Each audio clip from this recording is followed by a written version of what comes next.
Good afternoon to Encik Hariz, and first of all, we would like to express our gratitude to Encik for agreeing to be interviewed on the topic of climate smart agriculture.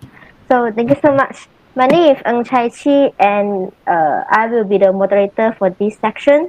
And together with me are my fellow group members. We have Love, Syafiqah, the person who contact Encik, and Darin. Now, okay. Now, can you give us some introduction of yourself? Like, what is your area of expertise? Thanks everyone, Ms. Syafiqah, Ms. Darin, and Ms. Loveline. Okay, I'm Mohammad Hariz bin Abdul Rahman, currently a Senior Research Officer at Climate Change Program, Agrobiodiversity Environment Research Center, MARDI HQ. So my background is basically on environmental engineering. Basically, we involved with the climate change studies related to agriculture sector, including the inventory, adaptation, and mitigation. So generally, it's about these aspects. For my first question, how feasible is climate smart agriculture in Malaysia? Okay, so maybe you can go to the first question now. Yeah. Okay, on the feasibility of the climate smart agriculture. So actually, our group started the study on studies on climate change, particularly on greenhouse gas inventory first. It started about 15 years ago, but over the time we have come to some of the approaches that we want to study about the adaptation and mitigation, and it is how we come to the climate smart potential climate smart practices. So basically, in the past 5 years, we have started studies on this related field, climate smart agriculture. We started with rice. I think that's the reason why you come across the video from the internet, from the YouTube. Okay, but actually, it's not. The video is actually made as part of the program, international projects, actually with the GIZ. If you have come across the GIZ, is the German agencies that are dealing. One of the projects that they have conducted in Southeast Asia is about the climate smart land use project related to climate change. So few technologies are available, especially from the rice sector, and ready to be implemented. And at this moment, we also embark on the various funding available. Especially they are focusing on this what they call as investment model, developing the investment models for climate smart agriculture technologies, especially in Southeast Asia. So there are a lot of international fundings currently targeting and emphasizing on this approach, what they call as developing the investment plan. So they want to bring these available technologies. I think it's not MARDI alone. Other university as well are developing the climate smart agriculture technologies, right? If you have come across from the internet.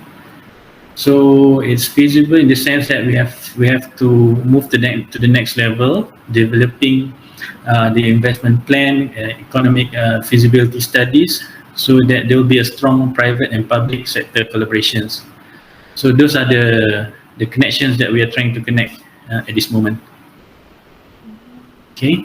So for the second question, what are some of the climate smart agriculture technologies and practices that are currently prioritized by MARDI now? As I mentioned, we were prioritizing on rice sector in the past 5 years during the 11 Malaysian plan from 2016 until 2020. But some of the studies are continued under the 12 Nation Plan from 2021 until 2025, especially this is for the rice sector, especially on the upscaling studies. And actually, we are developing a new rice variety, and developing a new rice variety requires a longer period of time to ensure stability of the variety itself. So 5 years is not adequate. We need at least 10 years to develop new variety. So it is continued until 2025. Apart from that, during for the Rancangan Malaysia ke-12, 12 Nation Plan, we also focusing on other crops apart from rice, including specific fruits varieties, because the effects of climate change can be seen on the heat wave, for example. It affects the fruit production, especially fruit setting, what we call pendebungaan yang menghasilkan buah, especially on the fruits. And there are also issues on the vegetables on highlands, because when we say vegetable production in Malaysia, of course we all know it's Cameron Highland, right? Yeah. Yeah, Cameron Highland. So some of the issues at Cameron Highland right now is the slight increase in temperature caused the migrations of some pests and disease. So we are tackling this during for the next 5 years. So apart from rice, we're also focusing on fruits, specific fruits, various types of fruits, and also vegetable production in highland areas, particularly Cameron Highlands. Oh, That's the priority right now. So except for the rice, we also MARDI also take care of the fruits that produce like in the Cameron Highlands. It's vegetables actually, fruits in Cameron, vegetables in Cameron Highland, but fruits we are focusing on different climatic zones in Peninsular Malaysia. So in Peninsular Malaysia, we have 3 climatic zones. I mean, it depends on the amount of tabulated rains received on respective areas. So actually, we have 3 climate zones in Peninsular Malaysia. We have what you call it as Zone 1, Zone 1, Zone 2, and Zone 3. Zone 1 considered as the area that receive the least amount of rainfall. Zone 2 is intermediate, and Zone 3 receive quite a high amount of rainfalls. So we study the fruit production within these 3 climatic zones in Peninsular Malaysia, and how the changing climate might affect the future production of fruits. Okay, that's for fruits. And as I said, for vegetables, we study the effects of pest and disease migration on highland areas, which is Cameron Highlands, for vegetables. Oh, I see. So basically, actually is when we say about the climate smart agriculture, I think you have from your readings as well, is it tackles adaptation issues. Mitigation means that reducing the greenhouse gas emissions and ensuring food security. What we can say about the climate smart agriculture practices that we are prioritizing is about the adaptation aspects, because of the temperature changes might affect, it's like temperature changes. We can say that 1 degree increase seems very small, but it might affect production of fruits, let's say by 10%. We expecting that the reduction will be around 10 to 20%. But when that's for fruits, and for vegetables, it might affect in the context from pest and disease incidents. So it's actually focusing on the adaptation aspects of the climate smart agriculture. Oh, I see. 11 Malaysia Plan, some of the practices that we develop in the rice sector can be implemented. It's already existing practice. I give you one example. Apart from developing a new variety, we were identifying the existing rice variety that tolerant to drought. Okay, so we identified some, and it's actually varieties that suitable to be cultivated in non-granary area. So this non-granary area is the areas that receive the areas that does not have effective irrigation system. So we might introduce this existing variety to this area. So we are disseminating this information to the agencies related, including the Ministry of Agriculture and also MARDI and Dada. Okay. what is the timeline of the implementations of the above mentioned climate smart agriculture? Hope to be, it's already quite matured in certain aspects. But in the next 5 years, which is at the end of the 12th mission plan, we are planning to have more options or new technologies developed.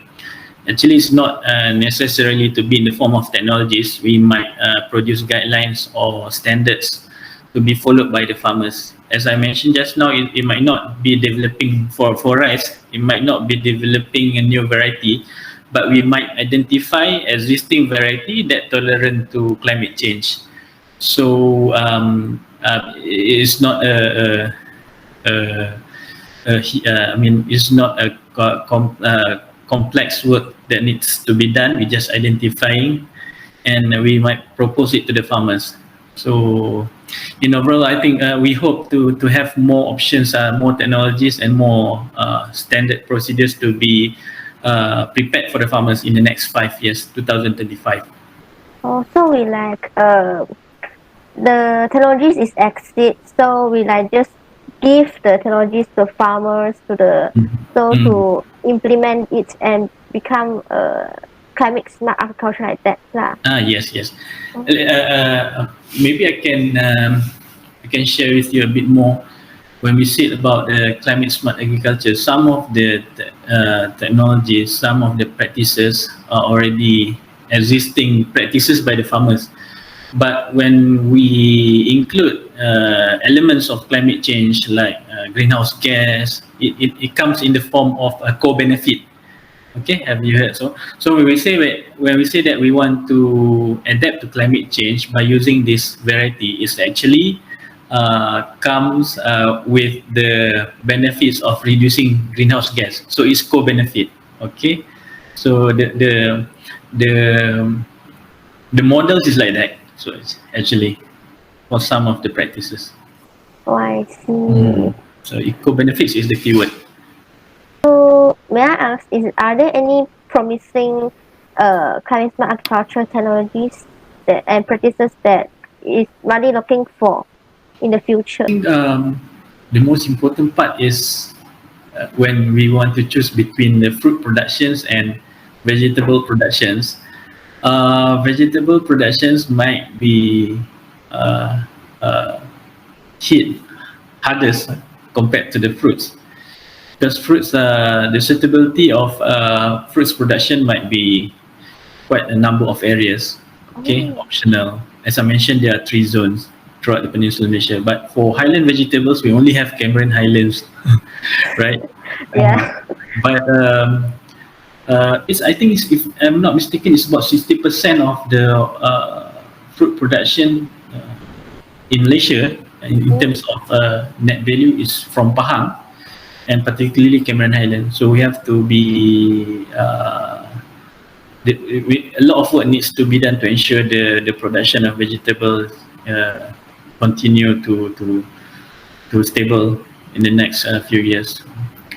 When we consider other elements, including the climate change, these are things that we need to focus on. As information dissemination and training is crucial, so how has MARDI distributed the information and training to the relevant stakeholders so far? The first thing that we want to achieve is actually share and publish all these informations in the forms of we call it, I think it's SOP, okay? The guidelines on how farmers can use this specific variety or plant vegetables or fruits or plant rice in the areas affected by climate change. Okay, we want to develop the guidelines so it can be used as references by the farmers, agencies, or other interested parties. And apart from that,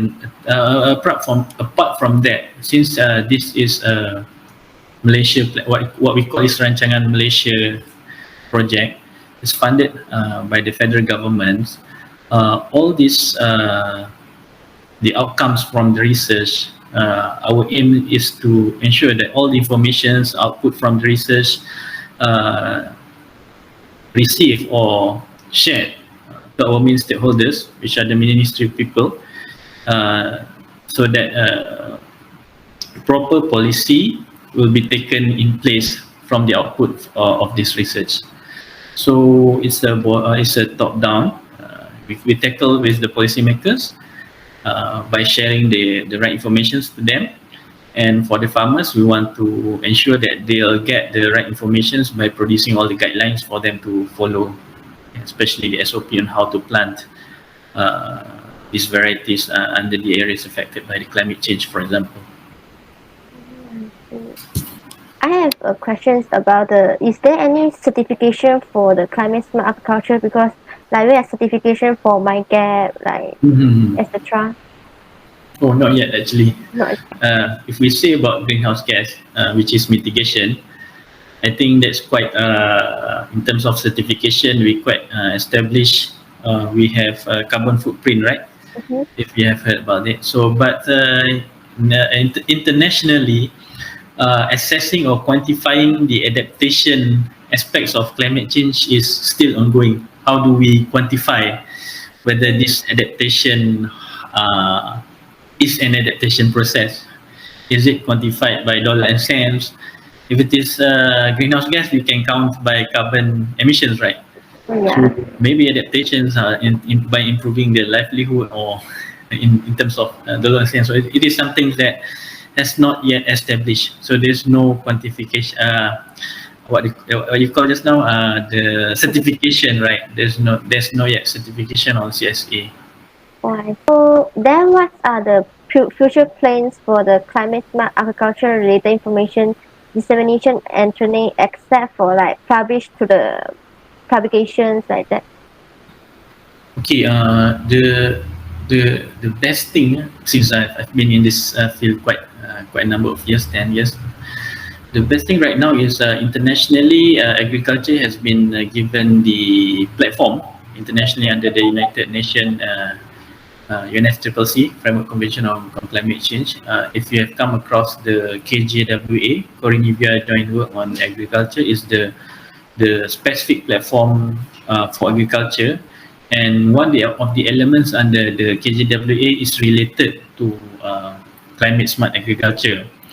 So we found out that these few years our work on CSA is very much easier because it's a top-down approach, internationally recognized, internationally discussed at the UNFCCC platforms, and when it comes to the national policymakers, they echo the same thing.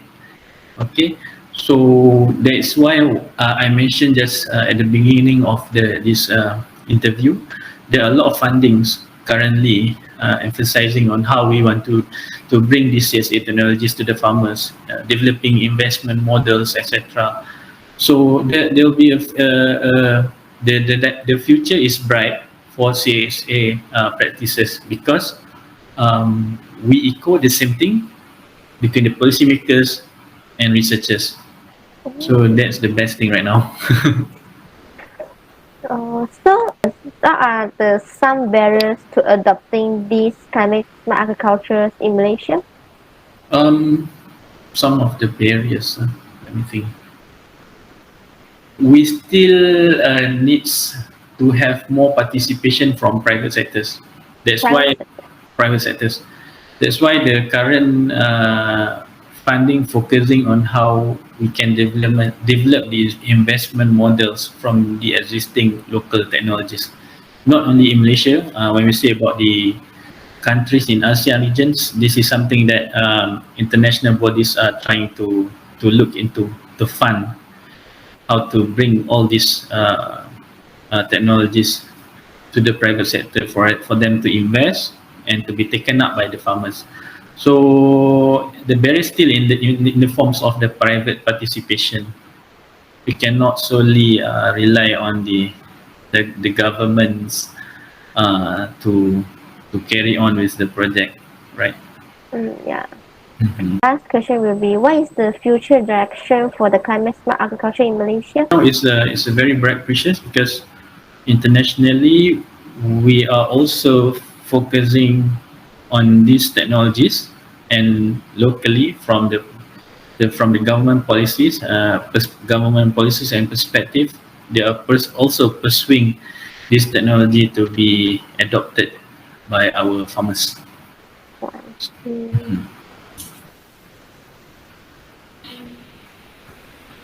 Other members has any questions? Hi, I'm Loveline. Yeah, and first of all, I'd like to thank you for agreeing to interview. And I'm so sorry I cannot turn on my camera. I have a messy background, so. But I'd like to ask a little bit more on just now that you mentioned about these investment models. So how would these investment models look like? What is something that you're trying to achieve? So are there something where you're focusing on getting funding from the private sector, or are you focused on funding the private sector to carry these things out, or how does it look like? Yeah. Yeah, it's about how the private sector can carry these things on. So it's like the investment models, again, it will be like guidelines. That's what the international funders are currently offering to countries, those who have developed the technologies. They are funding on how the investment models can be.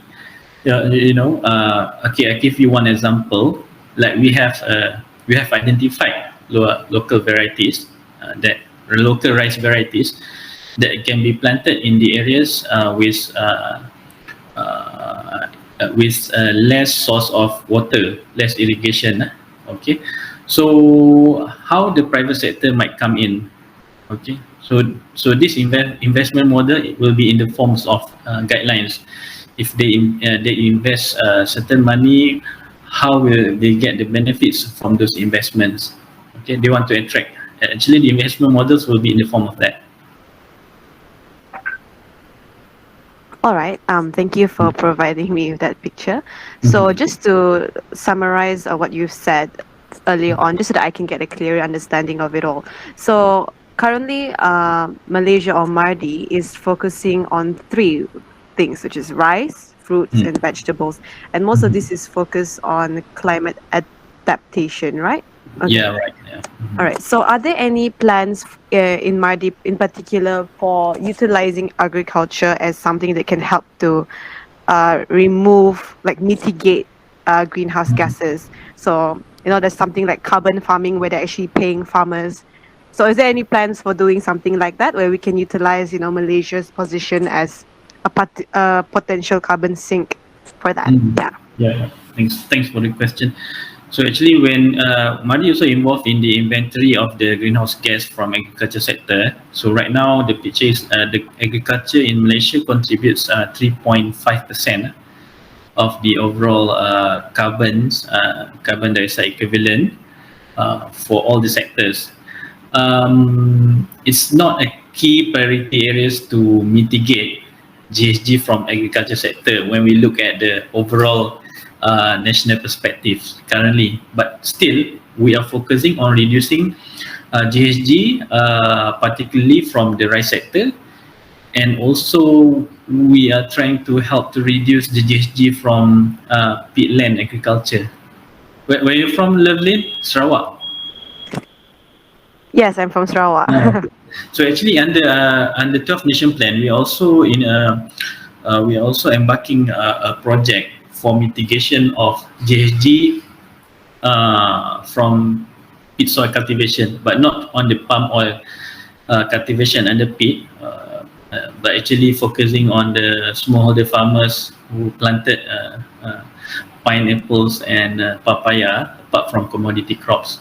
So peat is also one of the aim in our 12 Nation Plan research for GHG mitigation. Okay. And during our 11 Nation Plan, we have conducted research to reduce GHG from rice cultivation, particularly from anaerobic cultivation of rice. Okay, so just like a simple explanation to the project is actually we try to reduce the input of water in cultivating the rice, and the effects is we could reduce a certain amount of greenhouse gas. So that technology has been developed, and in the process of preparing guidelines. In addition to that, we are also focusing, as I mentioned, peatland GHG reduction cultivation, focusing on non-commodity crops, okay, apart from palm oil. So it has huge prospects actually. A lot of things can be done to reduce the greenhouse gas from peat agriculture. Okay, thank you. Thank you for your clarification. I think just one last question for me, and it's regarding the dissemination of information to people on the ground, people like smallholders and things like that. So, what are some programs that MARDI has done or is looking forward to do in terms of like training farmers or spreading this information to them? Is it really up to MARDI or is it up to somebody else? I mean, up to a different agency. Can you enlighten us on this? Yeah. Oh, okay. Actually, it's up to different agencies, but we have the structure is already in place. We call it Department of Agriculture and MARDI collaborations. So we meet frequently. Any technologies developed by MARDI, we will disseminate to Department of Agriculture, in which they will share this information. They have more access to the farmers. So that's the platform actually. We disseminate this information through the Department of Agriculture. All right. So just to get my own understanding, right, that means that MARDI plays a role of sort of like an evidence gatherer and showing like this is what we can do, and then the DOA is the one who distributes this information to the ground. Is that correct? Yes, that's correct. All right. Thank you. I think that's all from me. Thank you so much, Mr. Hariz. Thanks. So, other question? Back to Miss N.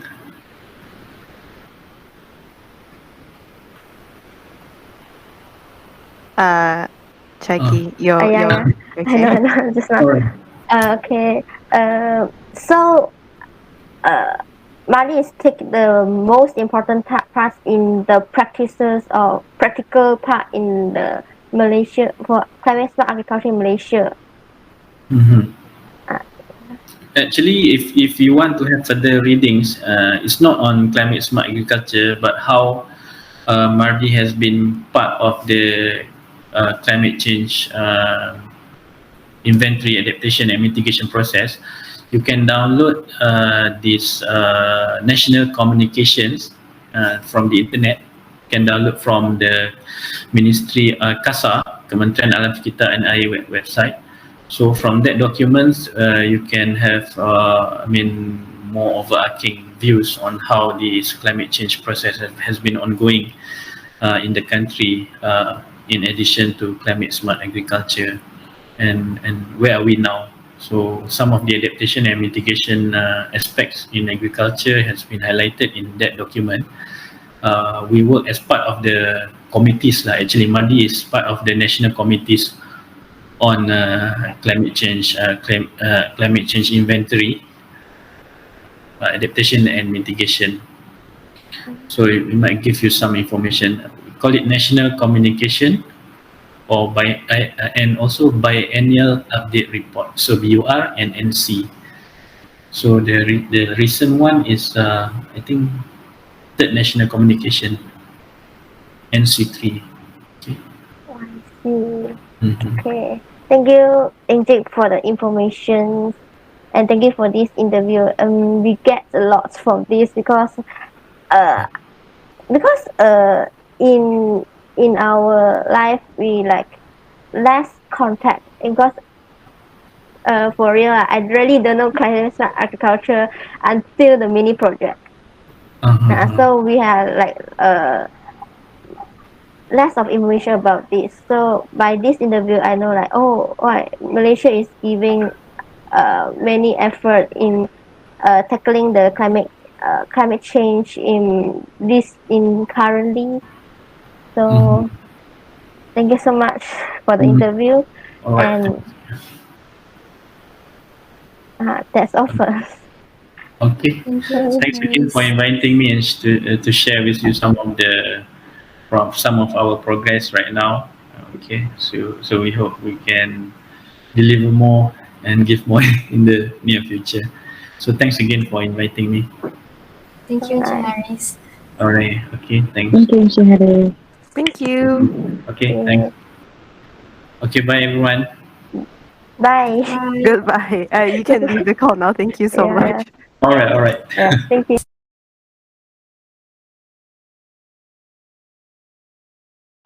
And I need to update my LinkedIn profile. I'm also the co-chair of the Global Alliance for Climate Smart Agriculture, or GACSA.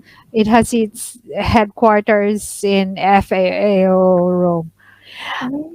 Can I ask something? Because I'm hearing myself 2 times. Oh, It's hard to talk like this. Wait. Wait. Hello? Yeah. yes. This is better. Oh, Go ahead. all right. Okay. All right. So, I think you can get my CV on the LinkedIn profile. Yeah.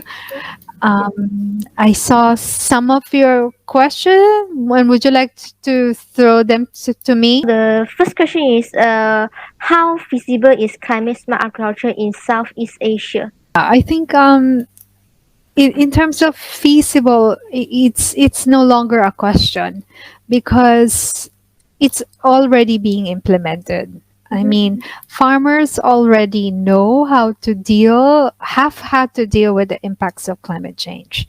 And so we are consistently and continuously implementing climate smart agriculture practices. Some of these practices, even before the term CSA or climate smart agriculture was invented, some of these practices are anyway already being implemented.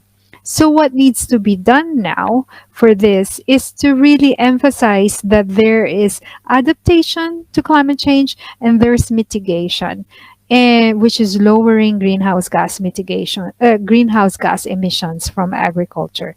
And as you probably know, CSA has 3 pillars, right?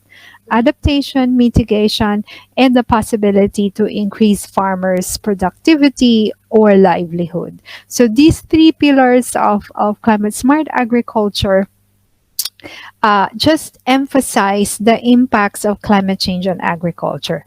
But when you ask feasible, it is feasible because it's already being implemented. Farmers have no choice but to adjust to the impacts of climate change. So they are adjusting or adapting to climate change, meaning they are already looking for how to be flexible with their cropping calendar. They're being guided by climate information and they're already looking for stress-tolerant varieties of what to plant, tolerant to drought, tolerant to flooding. So there are all these ways, and what needs more support right now is scaling these practices up, promoting this, as well as focusing, for example, on low emissions. We've heard so much of net zero. What does net zero mean for agriculture in Southeast Asia? And these are hard questions that we have to answer at the moment, especially as countries make commitments to climate policies and made climate pledges. Vietnam, for example, made a pledge to lower methane gas emissions from livestock and from agriculture and from rice planting. So we have to, 1, support these existing practices that we have, 2, continuously innovate, 3, look for understanding net zero in agriculture or looking at emphasizing the mitigation aspect, while at the same time in CSA emphasizing that this should be a good business for farmers, that they should be able, while adapting and mitigating to the impacts of climate change, also ensuring that they're able to earn income from and maintain their livelihood from these new practices, new or existing practices. I see. So basically, what Southeast Asia countries are taking the lead in adopting the CSA practices? Well, for in my capacity as coordinator of the ASEAN Climate Resilience Network, we have helped ASEAN with the production of several guidelines on CSA. We have CSA guidelines on climate smart agriculture practices that are being promoted in the region. We can't say taking the lead. There's no one in front and no one behind. So what we are doing is facilitating the linkages between the scientists, the policymakers, and of course at the end goal, the beneficiaries, the farmers, with all this knowledge. We're also facilitating access to finance in order to support practices on climate smart agriculture. See. So, rice and maize are rightly given the primary focus in CSA as they are the stable crops not only for the region but for the world. However, are there any other crops that Southeast Asia should be prioritizing when it's come to applying the CSA practices and principles? All right, that's a great question. You're right that rice, of course, for us Asians, rice is life. And there has been very exciting developments in rice production in terms of climate smart practices, right? You probably heard of alternate wetting and drying, or AWD, which reduces methane gas emissions from rice production. This is largely being practiced in countries like Vietnam and Philippines and Thailand, with the support of IRI, or the International Rice Research Institute. So there's a lot of focus on rice. But as you may understand, also agriculture includes livestock, right? Or animal husbandry, or raising pigs and cattle. And as you may also know, Asia, Southeast Asia, especially Malaysia. I work, by the way, with the MARDI, the Malaysian Agriculture Research Development Institute. They are my partners for the ASEAN Climate Resilience Network. So our economies are actually, despite the pandemic, actually one of the improving economies in the world, right? And as our economies improve, formerly vegetarian countries or no meat are now really happily eating a lot of meat. And as we know, cattle, pig farming is really contributing a lot in methane gas emissions. As you know, when cows fart, they emit a lot of gases, right? So it's a very exciting field that I'm really pursuing, is the low emissions livestock, both in giving them feed and in the management of their manure that reduces greenhouse gas emissions. But you are asking about other crops other than rice, right? So there are also some practices in maize or corn that is resilient. For example, the utilization of stress tolerant corn, and we're also looking at cassava because it's also one of the major food crops that that Southeast Asia rely on. But for cassava, we don't really have like stress tolerant cassava, but what we have is practices around this crop that will allow the farmers to adapt to the changing climate and not be impacted too much. Okay. So overall, we can see that most countries in Southeast Asia depends on agriculture as one of their main industries. But with the exception of Brunei and Singapore, so what are their roles they play when it comes to the CSA in the region? So actually, you might want to know that there is what you call the ASEAN Negotiating Group for Agriculture, and Brunei was the chair of it. a year and a half ago when we went to Madrid for COP25, before we went to COP26. So before we went, Brunei chairs it, and in the spirit of cooperation, Brunei promotes the principles of ASEAN, of like we're in it together, not one left behind. Although, of course, Singapore and Brunei are not agriculture dependent countries, but they wish for united positions on helping ASEAN, and Singapore especially takes the position of a buyer of some of our agricultural products. So there is that internal, still within this internal circular economy that is going on in terms of relation. And Singapore and Brunei, they do respect the demands and needs in agriculture of the rest of the countries.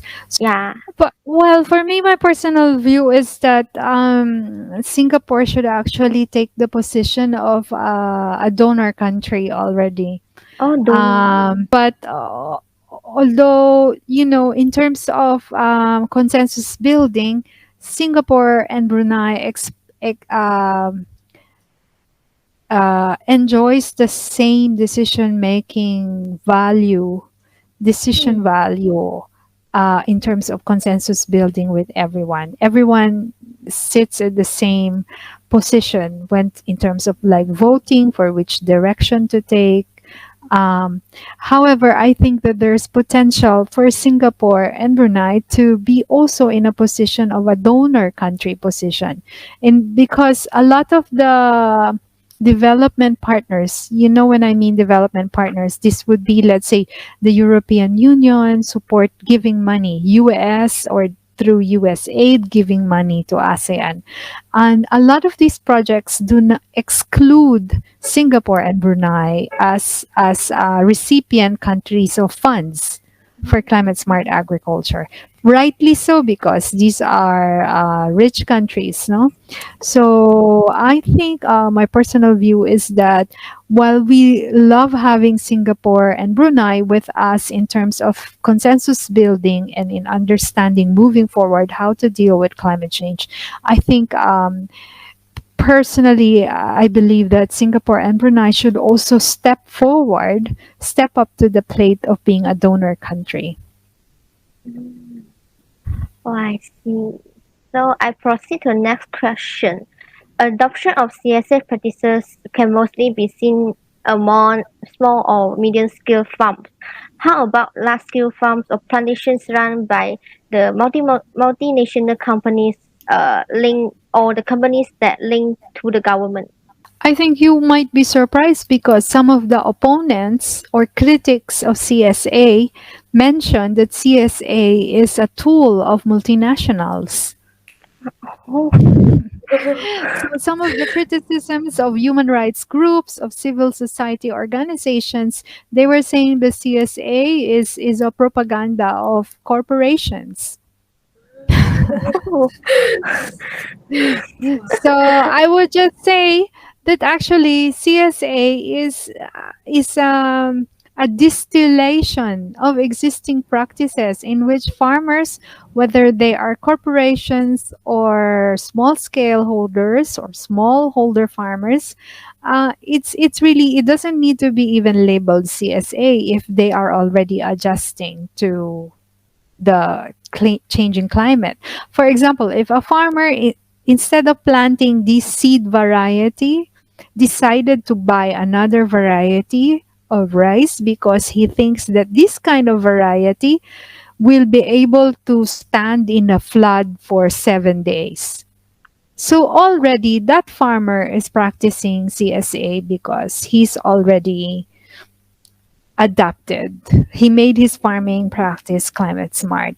But if an organization like a big multinational, like we have Mars from the Mars bar and Nestle, they're buying rice from Cambodia, for example, which we call ibis rice. And And therefore, they're also involved with CSA because they made sure in their procurement that they are buying rice that farmers are able to produce because they were able to adapt to the changing climate. So the next question, what is currently lacking in Southeast Asia agricultural practices? It's a very exciting time in terms of agriculture, food security, as we move from agriculture, transforming it. Everyone is calling it transformation of agriculture to low emissions, and another term, food system. So we're not looking at just production, but the whole food system, making it circular, right? All the way to food surplus to food waste. We're really looking at the whole food system. So this is a critical, and for me, a geek in this, very critical and exciting time in the transformation of agriculture. And therefore, there's a lot of things lacking. So the number one thing lacking, I believe, is coordination and cohesion. Coordination and cohesion. Can quote me in your study on this, because I would say that there is no lack of finances. There's a lot of finance available from the Green Climate Fund, the UNFCCC. A lot of the UN conventions has mandated climate finance to support a lot of climate-friendly agriculture practices. So there's a lot of that. In terms of finance, the whole science community, if you look at the CGIAR group, or they now call themselves CG1, the conglomeration of agriculture researchers, it's called CGIAR, with their research centers, there's a whole science community out there, and innovation is out there. Even our favorite Iron Man, what is the name of our actor? The Iron Man? The Hollywood actor. He created the new coalition called Footprint Coalition. Innovation is there. There's nothing lacking. There's finance, there's technical know-how, and there's innovation. But what we need is cohesion and coordination and lessening bureaucracy. How can farmers get a hold? How can we direct service providers get a hold of this promised climate finance? And why are development NGOs, governments, we don't need to compete with one another. We need a coordinated plan of action, And these cohesion, coordination, and coordinated plan of action, this is often seen as a secondary need, when in fact this should be a primary need in terms of scaling up climate smart agriculture practices, and to ensure that the farmers really do get the benefit of everything that we are talking about. So I think this is what there has to be, like permanent bodies that just coordinate with one another. And also, even UN agencies should stop thinking of themselves as competing with one another. UNDP, UNEP, UNFCCC, there should be really coordination amongst each other and not as competition for the available funds, because there's just a lot of climate finance available to support this. So what is needed apart from this is from at the higher level coordination and cohesion, but at the lower level for farmers to also state their needs. We are also facing the impacts of extreme weather events, that's really impacting on food production. The Philippines just experienced super typhoon, and Malaysia as well, right? But Philippines was decimated, and really we need more communication to communicate the status of farmers and what really are their needs. I see people representing farmers at UN level, and they're wearing fancy dresses and eating at fancy restaurants in Italy and all these. Do they really represent farmers? So this is another thing that is really true representation of agriculture and farmers needs in the light of what they are facing with the impacts of climate change needs to be seen, not like this UN fashion show representatives that I see somehow nowadays. Oh. The other barrier is really scaling up of good practices. If you've got a pilot or proof of concept, this needs to be scaled up further. So scaling up and scaling out are things that are some of the barriers. Also, I might say the bureaucracy is a barrier. When you work with ASEAN, there's more bureaucracy than actual implementation. So these are, and some of the donor monies are really spent on sometimes unnecessary bureaucratic procedures instead of direct implementation and direct benefits to the farmers. So, what about the technology? Is there any barriers in terms of the technology in CSA practices? Technology, some of it, Information for technology. example, yeah, well, it will come down again to the dissemination of information, right? Japan, for example, I'm working with a Japanese group on agriculture, and they're really willing to showcase some of the technologies that some of it are very high tech, and in terms of adoption, will the farmers really be able to afford this? There's a big divide in that. But some of when we talk about CSA, it doesn't necessarily have to be technology or high technology all the time. But for now, let's say the utilization of drones, they are no longer expensive as we think they are. And once again, I look towards a coordinated action plan so that the availability of these technologies could be and information about these technologies could be better adapted and better be known by end users, which are the farmers. I see. So, as of now, how is the participation among the Southeast Asian countries in CSA? As of now. Well, everyone is participating, and in fact, if I may say this, CSA was the hot pancake 5 years ago, but now they move on to many different terms. There's now food system, agroecology, biodiversity. There's so many new terms now that the policymakers are still grappling with it.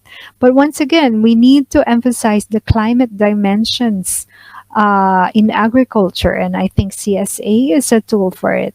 And even though there is some cynicism and skepticism because they say, "Oh, CSA is now finished," I think it's more compelling now than ever. The climate dimensions of food production. All right. So for the last question, what is the future direction for CSA in the Southeast Asia?